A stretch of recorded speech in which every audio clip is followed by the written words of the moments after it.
Herkese selam. Bugün etli kuru fasulye tarifini vereceğim sizlere. Püf noktalarıyla yumuşacık bir et pişirerek içerisine bunu ilave edeceğiz. Kavurma lezzetinde yiyeceksiniz yani. Detaylarıyla anlatımlı, ölçülü bir tarif vereceğim her zamanki gibi. Yanına pirinç pilavı olur, bulgur pilavı olur, turşunuz olur, ayranınız olur. Ama harika bir akşam yemeği menüsü çıkacağına emin olun. Ayrıca pastırmalı kuru fasulye tarifim de aşağıdaki videolarımda da var. Videoya geçmeden önce de yorum yazmayı, beğenmeyi, paylaşmayı ve ailemize katılmayı da unutmayın. Çünkü videolarımızda birçok pratik yemek tarifini böyle anlatımlı ölçülü de bulabilirsiniz. Hazırsanız hadi başlayalım. 2 su bardağı kuru fasulyemi tencereme koyuyorum. Bu da ikinci. Üstüne de su ilave ediyorum.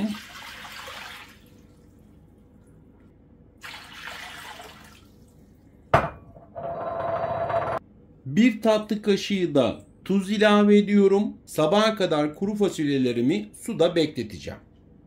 Akşamdan sabaha kadar fasulyelerimizi suda beklettik. Şimdi bu suyu dökeceğim. Süzgecimden iyice suyunu geçirdim. Fasulyelerimi tencereme alıyorum. Üstünü aşana kadar da yine su ilavesi yaptım. Bu arada da güzel bir portakallı kek yaptım. Tarifi de videolarımda var. Şimdi biraz soğumasını bekliyorum. Onu ters çevireceğim. Merak edenler için de onu söyleyeyim. Ocağımı yaktım. Tenceremi de koyuyorum. Şimdi orta ateşte fasulyelerimi de yumuşayana kadar haşlıyorum. Fasulyelerimiz artık haşlandı. Güzel bir şekilde kontrol ettik. Yumuşamış. Bu bizim için yeterli. Yani ortalama 30-35 dakikada haşlanıyor. Yine de kontrollü olmakta fayda var. Tencereme ayçiçek yağı ilave ediyorum. 300 gram kadar kaburga eti kullanacağım ben. Ya da yağlı et de kullanabilirsiniz. Yani etiniz yağlı olursa yemeğiniz de o kadar lezzetli olacaktır. Şimdi öncelikli olarak etimi ilave ediyorum. Ocağımda yüksek ateşte öncelikli etimizi yüksek ateşte mühürleyeceğiz. Her yerinde kırmızılık kalmayana kadar da mühürleme işlemimize devam edeceğiz. Bir tarafı bakın kırmızılığı gitti. Etimi de şöyle dikkatli bir şekilde karıştırıyorum. Diğer yerlerinde kırmızılığının gitmesini sağlıyorum.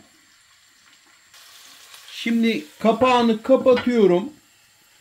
Yüksek ateşte pişirmeye devam ediyorum. Et suyunu bırakacak. Suyunu bıraktıktan sonra da orta ateşe yakın alacağım ki suyunu çeksin. Etimizi güzelce kavurmuş olacağız.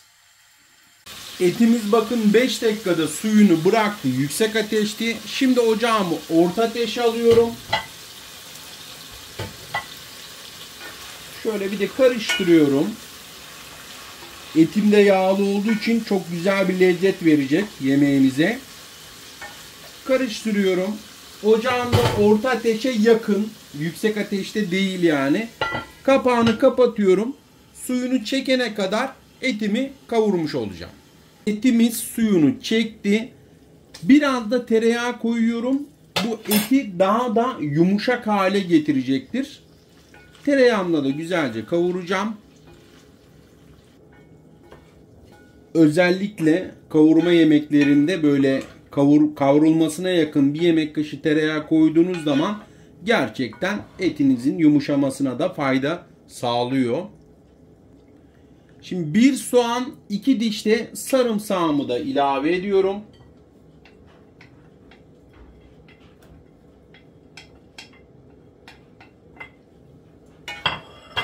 Şimdi soğanla sarımsağımı da ocağımı açtım yine tabii ki. Güzelce kavuruyorum. Soğanlarımın çünkü pembeleşmesini birazcık renk değiştirmesini istiyorum. Şimdi kavuracağız. Bir adet de yeşil biberimi ilave ediyorum. Bunu da güzelce kavuracağım. Köy biberi de koyabilirsiniz. Size kalmış. Ben hafif acı bir biber tercih ettim. Ama tatlı biber de kullanabilirsiniz. Acı sevmiyorsanız eğer. Çok hafif bir acılık versin istiyorum çünkü bu fasulyeye. Şimdi 1 yemek kaşığı domates salçası, 1 yemek kaşığı da tatlı biber salçasını ilave ediyorum.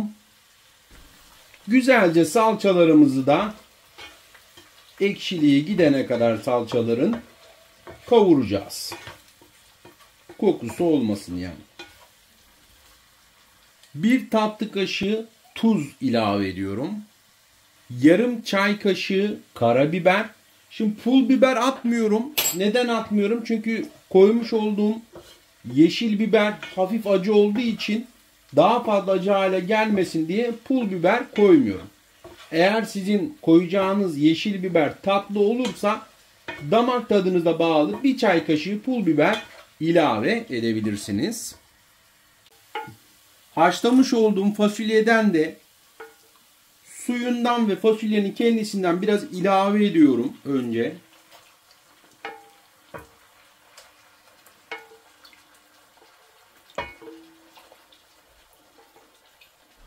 Şöyle birazcık ilave ettim. Yavaş yavaş güzelce karıştırıyorum.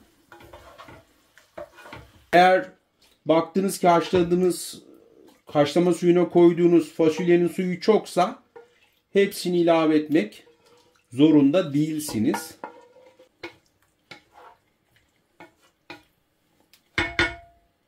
Fazla suyunu döktüm. Fasulyemin de kalanını şimdi ilave ediyorum. Çok da sulu olsun istemiyoruz çünkü. Şimdi fasulyemi güzelce dikkatli bir şekilde karıştırıyorum. Gördüğünüz gibi rengi de muhteşem oldu.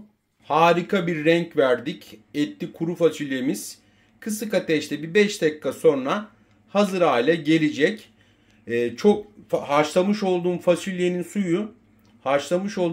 suyu çok geldiği için bir kısmını döktüm. Bu bence yeterli bir kıvam. Şimdi birazdan sunumunu da yapacağım. Etli kuru fasulye yemeğimiz hazır. Şimdi sunum tabağıma da alıyorum. Şöyle bol bol koyacağım ki net bir şekilde görülsün diye.